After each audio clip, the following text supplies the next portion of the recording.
تو آج میں یہ چاہتا ہوں کہ میں خود آپ کو یہ بتاؤں کہ میری زندگی میں وہ کون سا حادثہ ہوا جس کے نتیجے کے طور پر میں اپنا میڈیکل پروفیشن تج کر قرآن حکیم کے درس و تدریس یا دین کی دعوت و تبلیغ میں ہمتن لگ گیا۔ گویا کہ میں آج خود پہلے اپنا اور اپنے کام کا ایک تعارف آپ حضرات سے کرا رہا ہوں۔ میرے شعور کی سب سے زیریں اور تحتانی سطح پر یہ بات آپ نے کل محسوس کر لی ہوگی کہ سب سے گہرے نقوش علامہ اقبال مرحوم کی ملی شاعری کے ہیں۔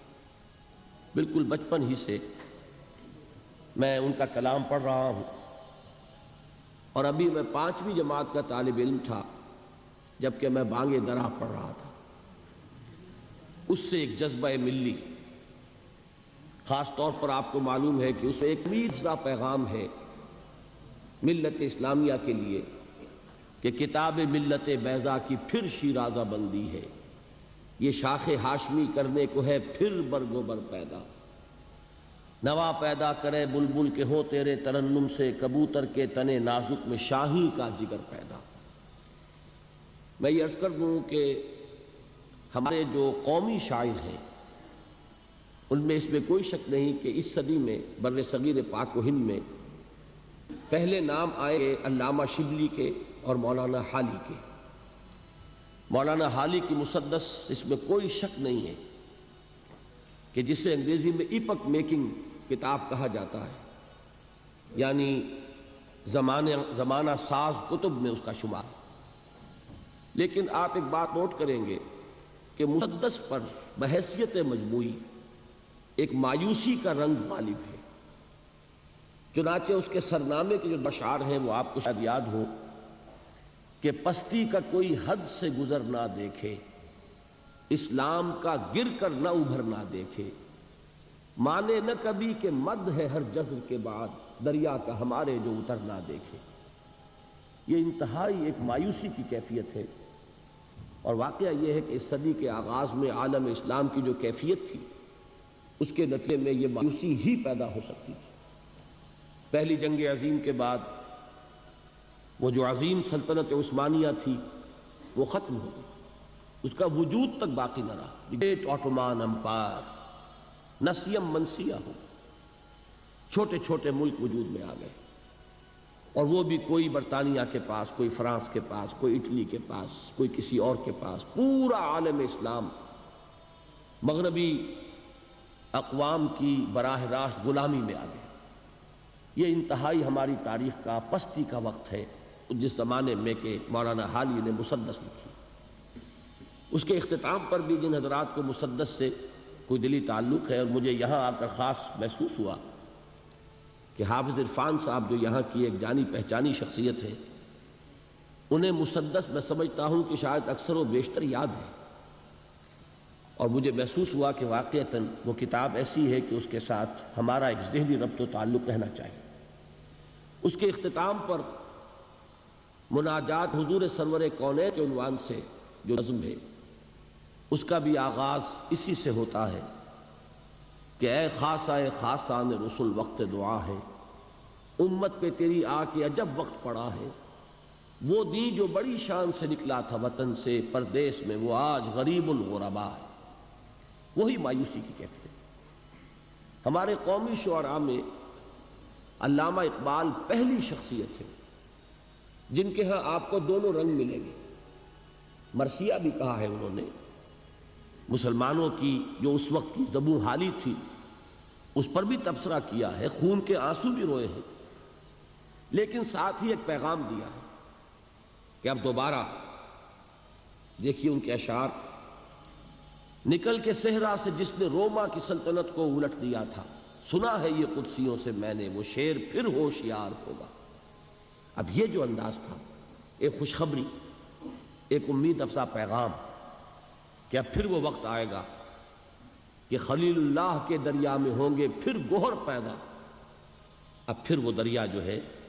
توحید کا دریا، اللہ کے رسولوں کا وہ دریا، اب اس میں نئے موتی جو ہیں وہ پھر پیدا ہوں گے۔ تو یہ ایک امید افزا پیغام تھا میرے ذہن پر، میرے احساسات پر، ابھی یہ لفظ حافظ صاحب نے استعمال کیا، میرے احساسات پر جو سب سے گہرا اثر ہے وہ علامہ اقبال کے ان اشعار کا۔ کل بھی آپ نے نوٹ کیا ہوگا جواب شکوہ کا وہ شعر کہ وہ زمانے میں معزز تھے مسلمان ہو کر، اور تم خار ہوئے تاریک قرآن ہو کر، اور وقت فرصت ہے کہاں کام ابھی باقی ہے، نور توحید کا اتمام ابھی باقی ہے۔ بہرحال اس کے بعد، اور بلکہ اس کے ساتھ یہ نوٹ کر لیجئے کہ تحریک پاکستان اس وقت چل رہی تھی، میرا وہ ہائی اسکول کا دور ہے، تو علامہ اقبال کی ملی شاعری سے متاثر ہو کر میں نے بھی ایک طالب علم کی حیثیت سے تحریک پاکستان میں حصہ لیا، اور حصار ڈسٹرکٹ مسلم اسٹوڈنٹس فیڈریشن کا میں جنرل سیکریٹری تھا۔ لیکن اسی زمانے میں مجھے مولانا ابوالکلام آزاد کی تحریروں سے بھی تعارف حاصل ہوا، اور خاص طور پر مولانا سید ابوالعلا مودودی کی تحریروں سے میں نے پڑھا ان دونوں حضرات کو۔ ظاہر بات ہے کہ مولانا ابوالکلام آزاد تو اس وقت کانگریس میں تھے، مولانا مودودی نے ایک علیحدہ جماعت، جماعت اسلامی کے نام سے بنائی ہوئی تھی، تو مجھے ان سے علمی دلچسپی تو اس وقت ہوئی، لیکن عملی طور پر تحریک پاکستان ہی کا ایک ادنا اور ننھا سا کارکن میں رہا۔ البتہ پاکستان بننے کے بعد پھر اب چونکہ وہ ملک جو اللہ نے ہمیں عطا فرمایا، در حقیقت اس ملک کا قیام تو پہلی منزل تھی ہماری، اصل سفر تو ابھی باقی تھا۔ اس ملک میں اسلام کا نفاذ، اسلام کا قیام، وہ جو قائد اعظم نے کہا تھا کہ ہم ایک ایسا خطہ زمین چاہتے ہیں کہ جس میں ہم اس جدید دور میں اسلام کے اصول اخوت و مساوات و حریت کا ایک نمونہ پیش کر سکیں، پوری دنیا کو دکھا سکیں کہ اسلام کیا ہے، اسلامی تہذیب کیا ہے، اسلامی تمدن کیا ہے، اسلامی قانون کیا ہے، اسلامی سیاست کیا ہے، اسلامی معیشت کیا ہے، اسلامی معاشرہ کسے کہتے ہیں۔ یہ اصل میں غرض تھی ہماری، یہ مقصد تھا جس کے لیے پاکستان حاصل کیا گیا۔ حصول پاکستان تو در حقیقت اس سفر کی پہلی منزل تھی، لیکن یہ کہ محسوس ایسا ہوا کہ شاید ہم نے اس پہلی منزل ہی کو آخری منزل سمجھ لیا، اور ہم نے آزادی کے جو مادی فوائد تھے ان کو سمیٹنے پر کمر کس لی۔ دولت، شہرت، عزت، اقتدار، یہی ہم میں سے اکثر کا مطمع نظر بن کر رہ گیا۔ اس صورت میں اب پاکستان میں اسلامی نظام کے قیام، بالفعل ایک اسلامی معاشرے کی تشکیل، ایک واقعتاً حقیقتاً اسلامی ریاست کا قیام، اس کے لیے پھر میں نے سن 47 سے سن 57 تک 10 سال جماعت اسلامی کی تحریک کے ساتھ بسر کیے۔ پہلے 7 سال اسلامی جمعیت طلبہ میں، اور جب میں 1954 میں MBBS سے فارغ ہو گیا تو جس دن میرا نتیجہ نکلا ہے اسی دن میں نے جمعیت طلبہ سے استعفیٰ لکھا اور جماعت اسلامی کی رکنیت کی درخواست کا جو فارم تھا پر کر دیا۔ 3 برس پھر لگ بھگ میں جماعت میں رہا ہوں۔ وہاں سے جو علیحدگی ہوئی اس کا سبب کیا تھا، یہ بات ہے اصل میں جو میں چاہتا ہوں کہ آپ کے سامنے آ جائے تو معلوم ہوگا کہ جو کچھ میں اب کر رہا ہوں اس کا کیا پس منظر ہے، صغرا کبرا کیا ہے، اس کی لاجک کیا ہے۔ میں نے یہ محسوس کیا کہ ہم اس ایزمپشن پر اور اس مفروضے پر آگے چل رہے ہیں کہ جب ہم سب مسلمان ہیں تو اسلامی نظام قائم ہو جانا چاہیے، جبکہ واقعہ یہ ہے کہ 200 برس کی غلامی نے اور مغربی تہذیب کے غلبے نے ہماری ایمان کی جڑوں کو کھوکھلا کر دیا۔ ہم مسلمان صرف وراثتاً ہیں، صرف نسلاً ہیں۔ ہم مسلمان اس لیے ہیں کہ مسلمان والدین کے ہاں پیدا ہو گئے، لیکن یہ کہ ہم نے شعور کے ساتھ اپنے ایک کانشس اور شعوری فیصلے کے طور پر اسلام کو قبول نہیں کیا۔ اور ایمان اگر ہم اپنے دلوں میں جھانکیں تو محسوس ہوگا کہ وہ صرف ایک ڈوگما ہے، ایک عقیدہ ہے، موروثی عقیدہ۔ اس ایمان کی ریئلائزیشن، اس کا شعور، وہ در حقیقت ہمیں حاصل نہیں، جس کا نام یقین کہا جائے گا،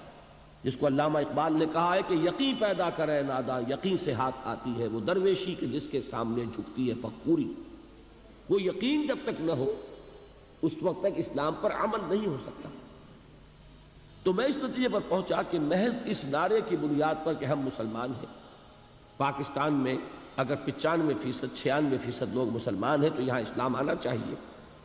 یہ دلیل تو صحیح ہے، لیکن اس دلیل سے اسلام آئے گا کبھی نہیں۔ اس کے لیے دو چیزوں کی ضرورت ہے۔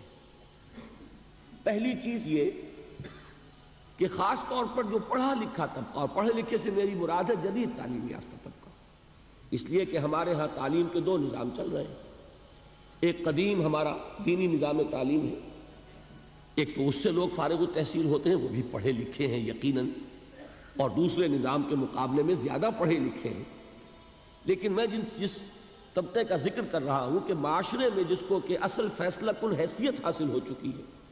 وہ تو جدید تعلیم یافتہ طبقہ ہے، اس لیے کہ پورے ملک کی باغ ڈور اس کے ہاتھ میں ہے۔ اس جدید تعلیم یافتہ طبقے کے اندر تجدید ایمان کو اثر نو مستحکم کرنے کی ایک تحریک برپا کی جائے۔ پہلے تو یہ چیز جو ہے وہ ضروری ہے،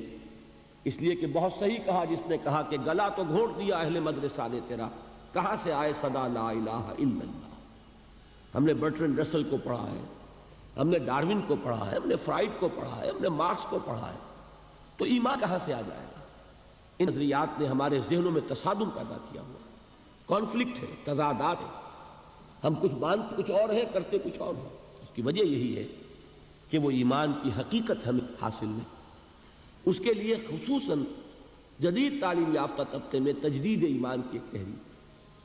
اب ظاہر بات ہے کہ تجدید ایمان کے لیے ہمارے پاس سورس کیا ہے، ایمان کہاں سے ملے گا؟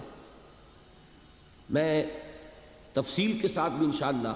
ان ایام میں کسی موقع پر عرض کروں گا، اس وقت اجمالاً صرف چونکہ عرض کر رہا ہوں، تو میں جس نتیجے پر پہنچا وہ یہ کہ منبع ایمان اور سرچشمہ یقین قرآن حکیم ہے۔ مولانا ظفر علی خان کا بڑا پیارا شعر ہے، سادہ سا شعر ہے، لیکن بڑی عظیم حقیقت کو لیے ہوئے کہ وہ جنس نہیں ایمان جسے لے آئیں دکان فلسفہ سے، ڈھونڈے سے ملے گی عاقل کو قرآن کے سی پاروں۔ قرآن وہ نور ہے کہ جو اندھیروں سے نکال کر روشنی میں لاتا ہے۔ اندھیرے کون سے ہیں؟ کفر کا اندھیرا، شرک کا اندھیرا، الحاد کا اندھیرا، مادہ پرستی کا اندھیرا، یہ تمام اندھیرے۔ سورہ حدید میں فرمایا گیا هو الذی ينزل على عبده آیات بینات لیخرجکم من الظلمات الى النور وان اللہ بکم لرؤوف الرحیم۔ وہی ہے اللہ جو اپنے بندے پر صلی اللہ علیہ وسلم یہ آیات بینات نازل فرما رہا ہے تاکہ وہ ان کے ذریعے سے تمہیں اندھیروں سے نکال کر روشنی میں لائے۔ تو یہ جو ظلمات ہیں، کفر اور شرک اور الحاد اور مادہ پرستی، ان کے اندھیروں سے نکالنے والی کوئی چیز ہے تو وہ قرآن مجید کا نور۔ تو پہلا فیصلہ میرا یہ ہوا کہ مجھے اپنی توانائیاں، اپنی قوتیں، اپنی صلاحیتیں جو بھی اللہ نے عطا فرمائی ہیں، ظاہر بات ہے لا یکلف اللہ نفسا الا وسعها، اللہ تعالیٰ نے ہر انسان کو جو بھی صلاحیتیں اسے عطا فرمائی ہیں اسی کے مطابق مکلف ٹھہرایا۔ جس میں جتنی استعداد ہے اتنا ہی وہ ذمہ دار ہے، اتنا ہی جواب دہ ہوگا۔ زیادہ استعداد ہے زیادہ جواب دہی ہوگی، کم استعداد ہے کم محاسبہ ہوگا، یہ اللہ تعالیٰ کا قانون ہے۔ تو بہرحال جو بھی کچھ تھوڑی بہت حقیر سی جو بھی صلاحیت ہے، استعداد ہے، اس کا اولین مصرف ہوگا وہ جو میں نے کل حدیث نبوی کے حوالے سے آپ کے سامنے رکھا تھا کہ حضرت عثمان بن عفان رضی اللہ تعالی عنہ ذو النورین وہ فرماتے ہیں کہ حضور نے ارشاد فرمایا صلی اللہ علیہ وسلم خیرکم من تعلم القرآن وعلمہ، تم میں سے بہترین لوگ وہ ہیں جو قرآن سیکھیں اور سکھائیں، قرآن کا علم حاصل کریں اور اسے دوسروں تک پہنچائیں۔ تو پہلی بات میں نے یہ طے کی، کون شخص چاہے گا کہ وہ اچھے سے اچھے کیریئر کو اڈاپٹ نہ کرے؟ ہر شخص یہی چاہتا ہے بہتر سے بہتر کیریئر اسے ملے، لہذا جب سب سے بہتر کیریئر یہ ہے خیرکم من تعلم القرآن وعلمہ، اور یہ کس کا فرمان ہے؟ الصادق المصدوق، جو سچے ہیں، جن کی سچائی کی گواہی اللہ نے دی۔ تو انہوں نے فرمایا کہ بہترین کیریئر یہ ہے۔ تو میں نے طے کیا کہ جہاں تک طبابت کا معاملہ ہے، میڈیکل پروفیشن ہے، مجھ سے کہیں زیادہ ماہر اطباء اور معالج موجود ہیں۔ یہ کام ایسا نہیں ہے کہ اس کی کوئی کمی واقع ہو جائے گی اگر میں نے اپنی توانائیوں میں اور میں نے اللہ کی اس کتاب کے لیے وقت نکالنا شروع کر دیا۔ تو بہتر سے بہتر معالجین موجود ہیں، مجھ سے بہت بہتر، بہت اعلیٰ کوالیفائڈ لوگ، لیکن واقعہ یہ ہے کہ اس دور میں ایک خلیج جو پیدا ہو چکی ہے ہمارے معاشرے میں، کہ ایک طرف رجال دین ہے جو دینی درسگاہوں سے پڑھ کر نکلتے ہیں، ایک طرف جدید یونیورسٹیوں سے اور کالجز سے پڑھ کر لوگ نکلتے ہیں، ان دونوں کے مابین کمیونیکیشن نہیں ہے۔ علماء علم کے پہاڑ ہیں، لیکن جدید تعلیم یافتہ لوگوں سے ان کے ذہنی سطح پر گفتگو نہیں کر سکتے، وہ اپنی اصطلاحات میں کلام کرتے ہیں، اور وہ اصطلاحات جو ہیں جدید تعلیم یافتہ لوگوں کے چونکہ علم میں نہیں ہے، لہذا ان تک وہ بات پہنچتی نہیں۔ میں ایک مثال دیا کرتا ہوں کہ جیسے تربیلا ڈیم ہے، منگلا ڈیم ہے، کتنا پانی ہے، لیکن وہ پانی بیکار ہے جب تک کہ وہ ڈسٹریبیوشن چینل جو ہے پانی کی تقسیم کے لیے نہروں کا جو نظام ہے، جب تک کہ وہ نہروں سے ہو کر راجباہوں سے ہو کر زمین پر پانی نہیں پہنچے گا، تربیلا ڈیم میں کھڑا ہوا وہ پانی کو فائدہ نہیں پہنچائے گا۔ تو اس وقت صورت یہ ہو چکی ہے کہ علماء کرام علم کے ڈیم ہیں، بہت بڑے بڑے ڈیم، ان کے پاس وہ تمام علوم موجود ہیں، کتاب اللہ، سنت رسول، اور پھر ہماری فقہ، اس کا سارا علم موجود ہے، لیکن وہ جو ڈسٹریبیوشن چینلز کا کام ہے وہ نہیں ہو پا رہا، ایک گیپ آف کمیونیکیشن ہے۔ تو اگر اللہ تعالیٰ نے مجھے کوئی صلاحیت ایسی عطا فرمائی ہے، چونکہ میں ان میں سے ہوں، جدید تعلیم یافتہ ماحول سے نکلا ہوں، میں ان کی اصطلاحات سے واقف ہوں، میں ان کے ذہنی اشکالات سے واقف ہوں، میں جانتا ہوں ان کا ذہن کہاں رکتا ہے، کس بات کا جواب چاہتا ہے، کس مسئلے کا حل چاہتا ہے۔ اس مسئلے کا جواب اگر ایک فتوے کی شکل میں دیا جائے وہ قابل قبول نہیں ہوگا جب تک کہ وہ سمجھایا نہ جائے، ان کی بولی میں، ان کی زبان میں، ان کی ٹرمینالوجی میں، ان کی اصطلاحات میں جب تک بات نہیں کی جائے گی، ابلاغ کا حق ادا نہیں ہوگا۔ اور یہ اللہ نے اگر مجھے صلاحیت عطا فرمائی ہے کہ یہ کام میں کر سکتا ہوں، تو ہر چیز کو تج کر مجھے اسی کام میں لگ جانا۔ دوسری بات جو مجھے ضروری محسوس ہوئی وہ یہ کہ ہمارے ہاں جو لوگ دیندار ہیں ان لوگوں میں بھی ایک بہت بڑی کمی ہے، وہ یہ کہ فرائض دینی کا ایک جامع تصور ان کے سامنے نہیں۔ وہ یہ جانتے ہیں کہ نماز فرض ہے، 5 وقتہ نماز ادا کرتے ہیں، وہ جانتے ہیں کہ رمضان کے روزے فرض ہیں، وہ جون کے روزے ہو، جولائی کے روزے وہ رکھیں گے، وہ جانتے ہیں کہ زکوٰۃ فرض ہے، وہ ادا کریں گے، لیکن اس سے آگے تصور کہ دین یہ چاہتا ہے کہ اسے غالب کیا جائے، اسے قائم کیا جائے، اسے نافذ کیا جائے، اسے ایک نظام زندگی کی حیثیت سے بالفعل برپا کیا جائے۔ دین اپنا غلبہ چاہتا ہے، دین صرف عبادات پر قانع ہونے کے لیے تیار نہیں ہے کہ مسجد میں تو اللہ تعالیٰ کو مان لیا جائے کہ سب سے بڑی قوت وہ ہے، لیکن پارلیمنٹ میں اس کو داخل بھی نہ ہونے دیا جائے، یہاں اللہ کی بات نہیں چلے گی، یہاں رسول کی بات نہیں چلے گی۔ یہ بات اگر ہے تو اس کا مطلب یہ کہ ہم نے دین کا ایک بڑا محدود سا تصور اپنے سامنے رکھا ہوا۔ ضرورت اس بات کی ہے کہ جن لوگوں کے اندر وہ مذہبی جذبہ موجود ہے انہیں یہ بتایا جائے کہ دین کے اصل تقاضے کیا ہے، دین چاہتا کیا ہے، کیا ذمہ داریاں صرف نماز روزہ ادا کر کے پوری ہو جاتی ہیں، یا یہ کہ اس سے بیونڈ، اس سے ماورا بھی دین کا کوئی تقاضا ہے، اس کا مطالبہ ہے۔ اب اگر یہ چیز میں اپنی تقریر، اپنی تصنیف کے ذریعے لوگوں کے سامنے رکھوں تو اس کا وہ وزن نہیں ہوگا، لیکن اگر قرآن حکیم کے حوالے سے رکھوں کہ یہ ہے قرآن جو تم سے یہ چاہتا ہے، یہ ہے قرآن جس نے کہ تمہاری فرائض کا یہ تصور دیا ہے، تو ظاہر بات ہے کہ چونکہ ان کا تصور محدود ہو گیا ہے، لہذا وہ اس وقت ان کی ایکٹیویٹی محدود ہے، ان کا عمل بھی محدود ہے۔ اگر ان کا تصور فرائض دینی وسیع ہو جائے گا تو یقیناً پھر وہ اس کے مطابق کچھ نہ کچھ سرگرم عمل ہوں گے، اپنے فرائض کو ادا کرنے کے لیے کمر کش نہیں۔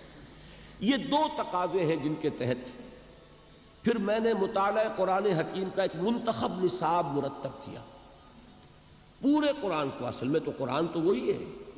سورہ فاتحہ سے سورۃ الناس تک، ما بین الدفتین، قرآن یہی ہے، اس کا بدل کوئی شے نہیں، لیکن یہ کہ an introduction to قرآن، قرآن سے ایک ابتدائی تعارف کے لیے ایک منتخب نصاب جو تقریباً 2 پارے کے لگ بھگ بنتا ہے، مختلف جگہوں سے کچھ صورتیں، کچھ آیات، اور اس انتخاب میں پیش نظر یہی 2 چیزیں کہ ایک تو دین کا ہمہ گیر تصور سامنے آ جائے، دین ہے کیا، اور نمبر دو یہ کہ دین کا تقاضے سامنے آ جائے، دین ہم سے چاہتا کیا ہے، دین کا مطالبہ کیا ہے۔ ایک شخص جو دعویٰ کرتا ہے کہ میں اسلام کو اپنے دین کی حیثیت سے قبول کرتا ہوں، تسلیم کرتا ہوں، اسے معلوم ہونا چاہیے کہ اس کے دینی فرائض کیا ہیں۔ ان دو مقاصد کو سامنے رکھ کر میں نے ایک منتخب نصاب مرتب کیا۔ اب یہ 20واں سال ہے میری زندگی میں۔ 1965 میں میں نے اس کام کا آغاز کیا تھا، لاہور میں حلقہ مطالعہ قرآن قائم کیے، قرآنک سٹڈی سرکلز۔ اللہ تعالیٰ نے کچھ خلق کا رجوع جو ہے یہ اللہ کے فیصلے کے تحت ہوتا ہے، لوگوں کی توجہ ہوئی۔ میرے درس میں اتوار کی چھٹی ہوتی تھی پاکستان میں اس زمانے میں، تو اتوار کی صبح میرا ایک درس ہوتا تھا بڑا، ویسے شام کو ہفتے کا کوئی دن فارغ نہیں تھا، لیکن یہ ہے کہ بڑا درس مرکزی جو ہے وہ اتوار کی صبح کو ہوتا تھا، پہلے مسجد خضرا سمن آباد میں اور پھر مسجد شہداء جو مال روڈ پر ہے لاہور میں۔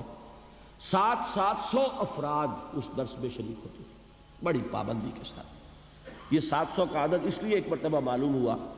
کہ ایک کتاب ایک روز ہم نے تقسیم کی اس درس میں، تو معلوم ہوا کہ اس کے 700 نسخے اس وقت لگے، جو لوگ موجود تھے انہوں نے لیے۔ یہ سارا کام میں کر رہا تھا تنہا، نہ کوئی تنظیم، نہ کوئی جماعت، نہ کوئی ادارہ، بالکل اپنی ذاتی حیثیت۔ لیکن یہ کہ اس کے بعد جب ہم خیالوں کا ایک حلقہ پیدا ہو گیا، تو پھر 1972 میں یعنی 7 سال بعد پھر میں نے مرکزی انجمن خدام القرآن لاہور قائم کی۔ جو لوگ اس کام میں میرے ساتھ شریک ہونا چاہیں، ساتھی بننا چاہیں، اس لیے کہ اب اس کام کو آگے بڑھانے کے لیے پیسہ بھی درکار ہے، کتابیں چھپنی چاہیے، اور یہ کہ اس کام کو آگے بڑھانے کے لیے جو بھی مالی وسائل درکار ہیں، وہ کسی فرد کا معاملہ ہوگا تو اس پر 100 طرح کی انگلیاں اٹھیں گی۔ ہو سکتا تھا اس سے پہلے میں نے اپنا دارالاشاعت قائم کیا ہوا تھا، لیکن یہ کہ میں نے اب انجمن کے تحت وہ سارا کام دے دیا تاکہ یہ کسی فرد کی ملکیت نہ ہو۔ میں آپ کو بتانا چاہتا ہوں کہ میری مطبوعاتیں، میرے کیسٹس سے ایک پیسے کی آمدنی مجھے نہیں، میرا اس سے کوئی تعلق نہیں۔ اول تو میری مطبوعات کا جہاں تک تعلق ہے، انجمن خدام القرآن نے بھی اپنا اس پر کوئی رائلٹی، اپنا کوئی حق تصنیف نہیں رکھا۔ کھلی اجازت ہے، جو شخص چاہے ان کو چھاپے، بیچے یا ویسے ہی تقسیم کرے، عام دین کی تبلیغ کے لیے ان کو ڈسٹریبیوٹ کرے، کھلی اجازت ہے، یہ ہمارے ہر کتابچے پہ لکھا ہوا ہوتا ہے۔ لیکن یہ کہ اس کے لیے بہرحال وسائل درکار تھے، تو مرکزی انجمن خدام القرآن قائم ہوئی 1972 میں۔ لیکن اس کے بعد ایک سوال پیدا ہوا کہ قرآن جو کچھ بتا رہا ہے، دین کے غلبے کی عملی جد و جہد، اب محض ایک انجمن سے تو کام نہیں چلے گا، اب ایک تنظیم درکار ہے، ایک جماعت درکار ہے، ایسے لوگوں کی جو اپنا تن من دھن اس کے لیے لگانے کے لیے تیار ہو جائے، جو اپنے آپ کو ایک ڈسپلن میں دینے کے لیے تیار ہے، جو سمع و طاعت کے نظام میں آنے کو تیار ہے۔ تو اس کے لیے پھر 1975 میں تنظیم اسلامی ہم نے قائم کی۔ جب تک میں تنہا کام کر رہا تھا اس تک میرا مطلب بھی ساتھ کے ساتھ جاری تھا۔ وہ حسرت موہانی کا بڑا پیارا شعر ہے، کیا طرفت طبیعت ہے، کیا طرفت تماشا ہے، حسرت کی طبیعت بھی ہے، مشق سخن جاری اور چکی کی مشقت بھی۔ تو میں مطلب بھی کرتا تھا اور یہ کام بھی کر رہا تھا، درس قرآن بھی تھا، وثاق بھی شائع کر رہا تھا، دارالاشاعت بھی تھا۔ لیکن سن 71 کے حج کے موقع پر میں نے فیصلہ کیا، یہ فروری سن 71 کی بات ہے، کہ اب میری جتنی توانائیاں ہیں، جو قوتیں ہیں، جو صلاحیتیں ہیں، وہ اب ہمہ تن ہمہ وقت اسی کام کے لیے وقف رہیں گی۔ چنانچہ میں نے اپنے مطلب کو بند کیا، اور اس کے بعد سے اب تک میں نے پھر کوئی ایک منٹ بھی کسی معاشی جد و جہد میں صرف نہیں کی۔ باقی یہ ہے کہ اللہ تعالیٰ صورت پیدا کرتا ہے، رزاق وہ ہے، اس نے آج تک کوئی تنگی نہیں آنے دی، کوئی میرے لیے مشکل مرحلہ نہیں آیا۔ اللہ تعالیٰ امتحان آزمائش سے بچا کر رکھے، اور آزمائے تو اس میں استقامت عطا فرمائے کہ وہ بھی صرف اسی کی توفیق سے انسان کسی امتحان میں کامیاب ہو سکتا ہے۔ لیکن بہرحال سن 71 کے بعد سے یہ سن اب 85 ہے، یہ سمجھ لیجئے کہ 15واں سال ہے کہ میری توانائیاں، میرے اوقات، میری جو بھی صلاحیتیں ہیں حقیر سی اللہ کی عطا کردہ، وہ سب کی سب اسی کام کے لیے